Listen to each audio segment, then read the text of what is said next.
Monsieur le Premier ministre est en train de présenter au Parlement donc, la politique générale et ainsi que, en fait, pour expliquer, c'est le bilan en fait entre le plan d'action qui a été proposé l'année dernière, à la même période, qui a été adopté par les parlementaires, et les résultats réalisés au cours d'année.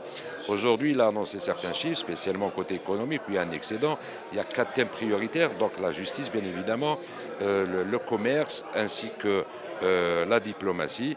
Il y a des résultats qui ont été réalisés. Il y a sur certains points, malgré la conjoncture, il faudra préciser qu'on sort d'une période post-Covid qui a quand même pénalisé pas mal de gouvernements.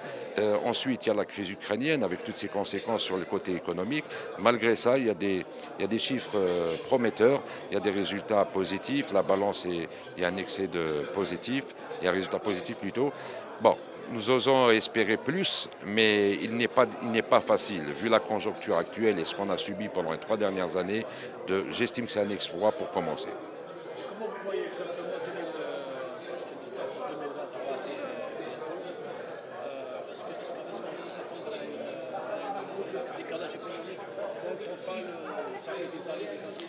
Alors, on parlait d'un décalage courant l'exercice 2022. C'est vrai qu'on sent qu'il y a un retard à ce niveau-là. On ose espérer qu'il y aura un décalage cette année avec la promulgation de la nouvelle loi sur l'investissement qui va ouvrir la brèche à tous les investisseurs étrangers. J'espère qu'il y a des textes d'application qui ont été édités récemment. Donc l'objectif, il est là. Et c'est notre rôle aujourd'hui de parlementaire de rappeler qu'il y a eu un plan d'action, certes, il y a eu des résultats. On ne va pas critiquer tout, tout n'est pas beau, mais on ne va pas tout critiquer. Mais il faudra alerter le gouvernement sur ses obligations. Le peuple algérien attend des résultats. Priorité, c'est les conditions du peuple algérien.